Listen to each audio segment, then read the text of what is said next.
Harrowings Live with Hal Gill, your host. Not going on camera right now because I'm sitting in a car in a BJ's parking lot in Columbia, Maryland, waiting for my wife to do her shopping at Home Goods, Marshalls, BJ's. I'm just musing a little bit to see because I'm, tired and just considering the passing show. Lost Fives 100 is joined. Steve Kelsey's right back. Thank you guys for joining, or gals, and or whatever you identify as. Um, I suppose you're entities, and we are all entities, I suppose. There are all these different manifestations of life around us. We're interwoven with each other, and we're interrelated, and the ripple effects go out from our actions, and we really have to be conscious of what we're doing if we want the world to turn out the way we want it to. Um, and we have some degree of control over this. People have the power, and we have had for a while. Our technology is obviously very good at doing things like paving this parking lot and running around in automobiles, which are pretty complex little individual creatures of their own, self-sustaining in some ways, but under human control. They're like appendages. And the artificial intelligence stuff that's happening right now in the world, and it's got a lot of people stirred up, and me included, is just another one of those appendages, in my view. It's an extension of our knowledge base, but it is so apt to make mistakes, to just start behaving in ways that are a little hard to figure out why they're doing what they're doing when they're doing it. And I don't know.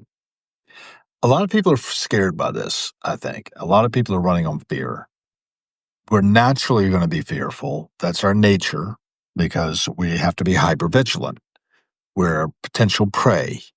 We're also potential predators. And therefore, we have to be hypervigilant about each other. And we're not as cooperative and collaborative as a result of running on fear versus running on this kind of outgoing love and understanding and peace and harmony. And what's so funny about peace, love, and understanding, as Elvis Costello pointed out. So this is where my mind is going these days. I feel personally kind of like an outlier, like I'm off on the fringes, observing the passing show, but I'm trying to relate that. So I put it down in the center, and I lay it down so it'll stay there, as old Lord Buckley used to say in his stand-up about the Naz when he was talking about Jesus. It's pretty good stuff, actually. Look it up. Lord Buckley, the Naz. Anyhow, going on with my dialogue here with you guys, because and I would like it to be a dialogue, so throw a comment in if you feel like it. David Gross is here, the drafting dreamer.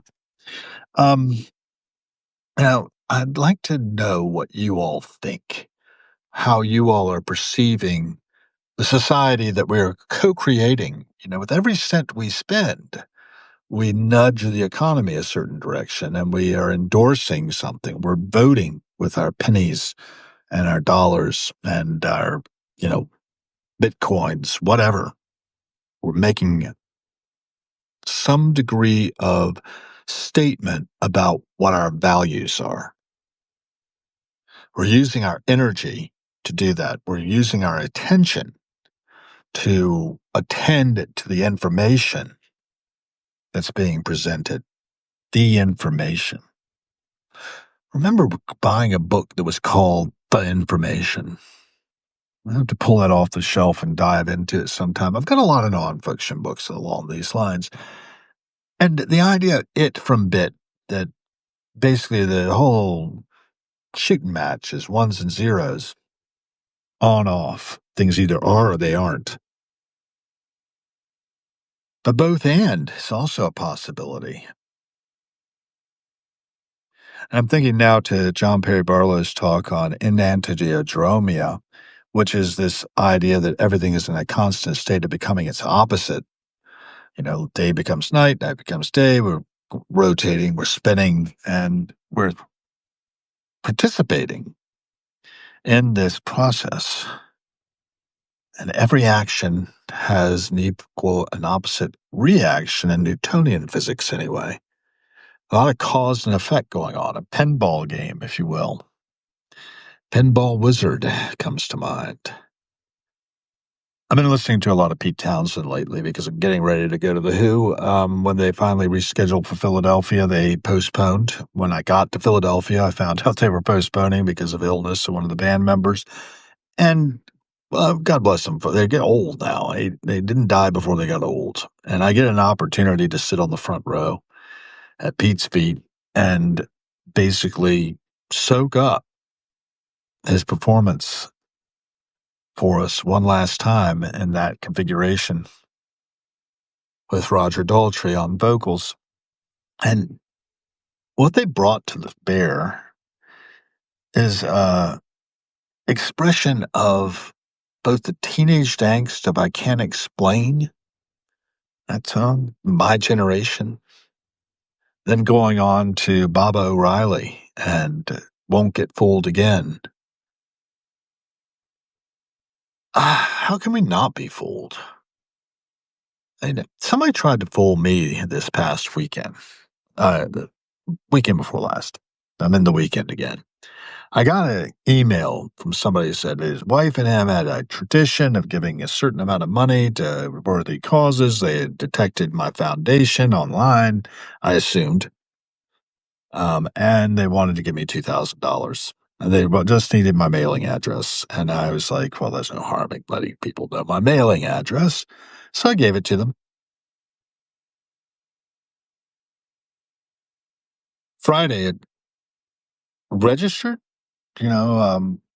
tracked and insured package arrives with a check in it. Check wasn't for $2,000.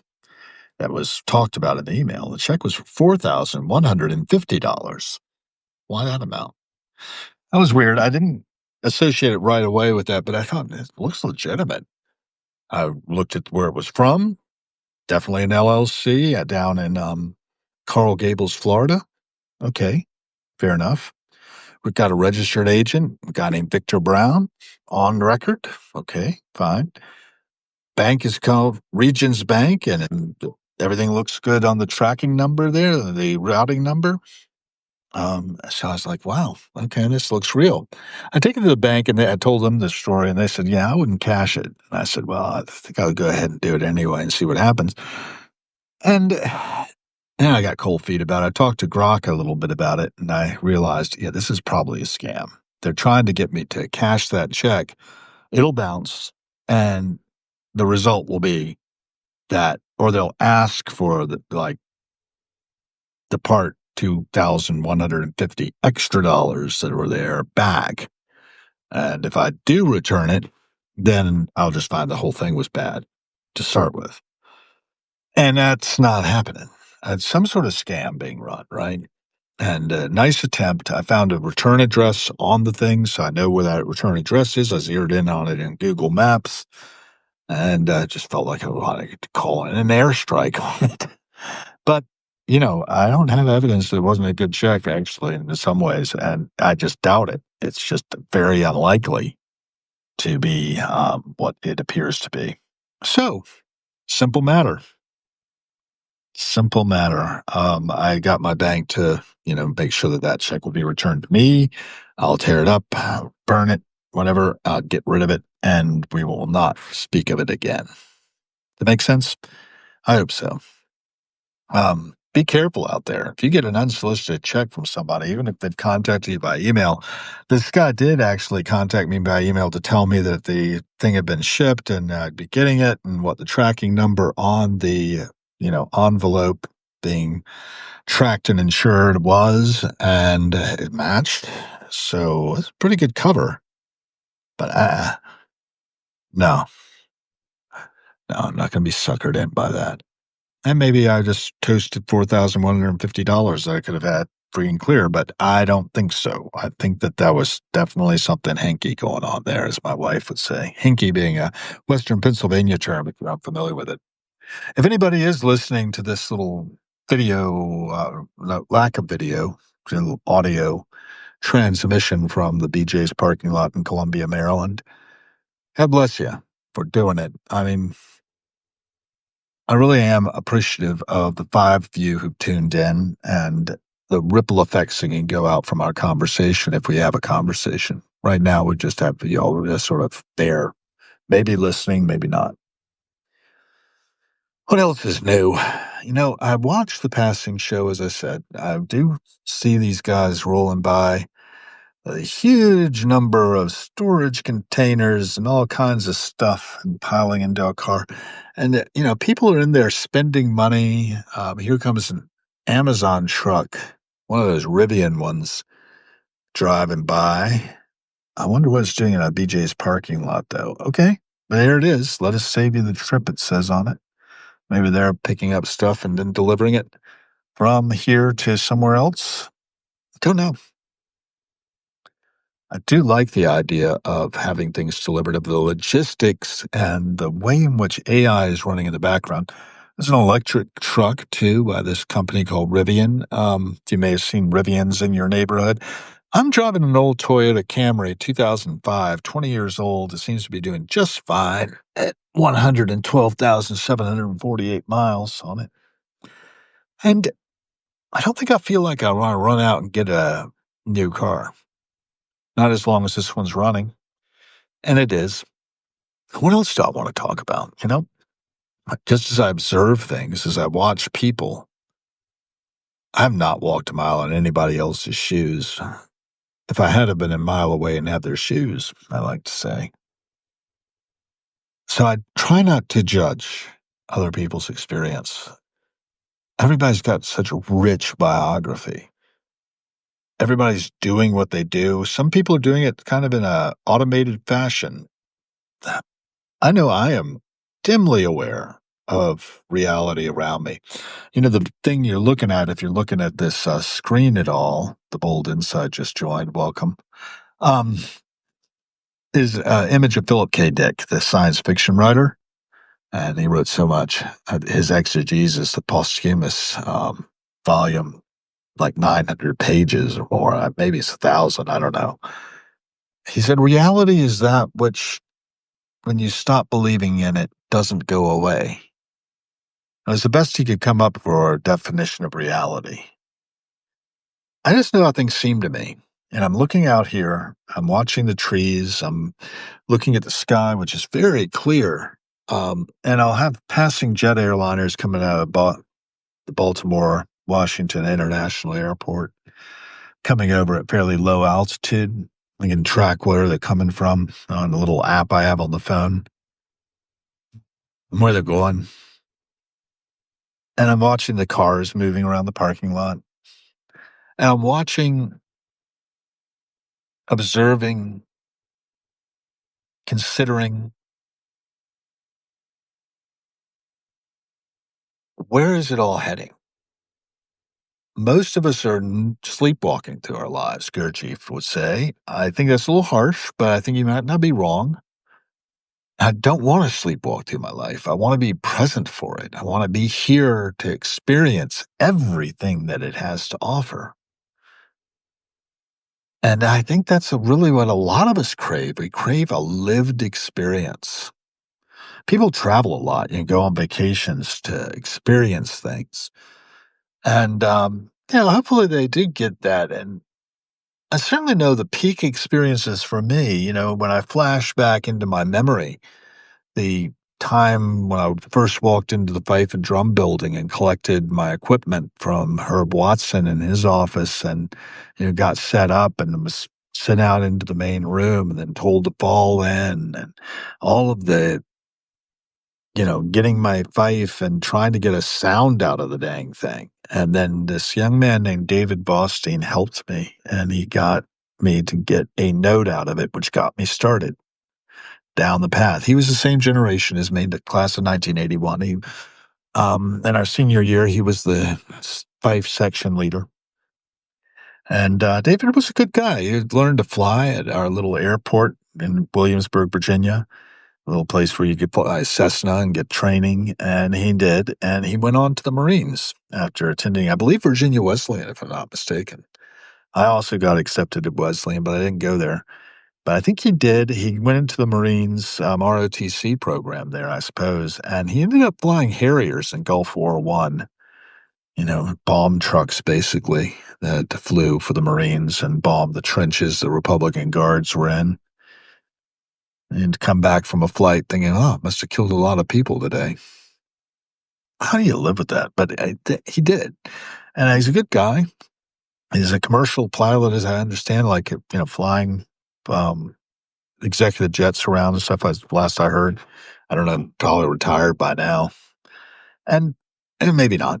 I don't know, but yeah, what a life as kids, married, and I think his wife was named Claire, if I'm not mistaken. And I did see him at the 2008 50th anniversary march of the Colonial Williamsburg Fife Drum. I marched behind him. Got a photograph on my Facebook page. The banner photograph is me marching behind David and the drum major, John C. Moon, who had been our music master back in the day. I remember walking back from one of our performances with John Moon and my friend Greg Trevarthen, who was the bass drum section leader of 81. I said, I have only one biological sister, but I have so many brothers through the Fife Drum Corps. And John just said, and Father Abraham should have done as well as I.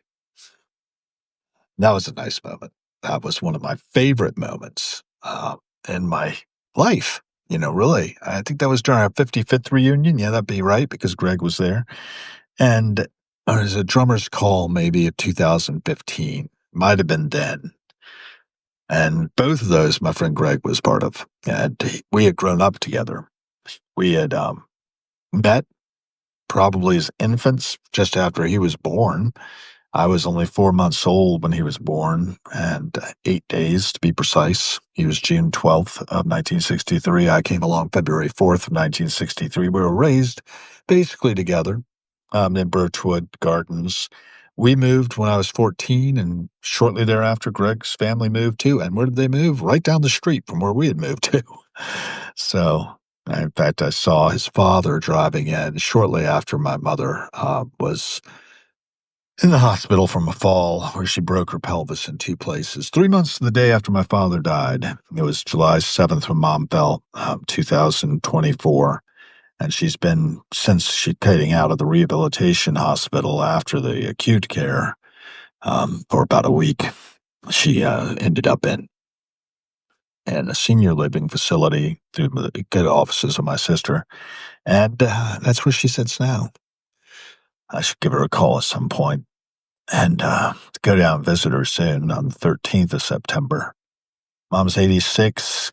She'll be 87 in March 25th next year. And her cognitive decline seems to have stabilized from what I can pick up. She seems to be more contented, more peaceful, more easygoing than she was initially in the first few months. And that's just over a year now that she's been in that facility, a year and a month, 13 months. And, this is life. This is something that we go through. I think she's well cared for. I think that she's safe, and that's important. My father, would not really broach having much care brought into the home. He had a palliative nurse care visit once, and she was supposed to visit him again on, I think, the 11th of April 2024, but he had died on April 7th. And I had thought she was coming on the 3rd. I had planned to come down, and my father called me on April 1st, the last time we spoke, and told me that she had moved it back. And I didn't get a chance. Didn't get a chance to see him again after mid-March when I had taken my parents out for an early birthday celebration for my mother. I think it was March 17th, probably, at 2nd Street.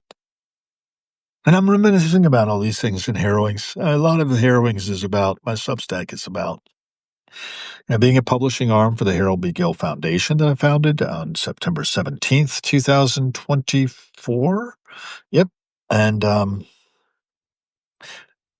preserving and protecting my father's legacy. And also processing my own mourning, processing my own experience of living through and surviving So many in my life. Dylan Pritchett just passed away recently, 66 years old. The notification went out from Preston Jones at the silversmith shop that we'd lost Dylan. And, I'm going down there again on the 26th, I expect, of September to attend his memorial service if the creek don't rise or something else doesn't come up.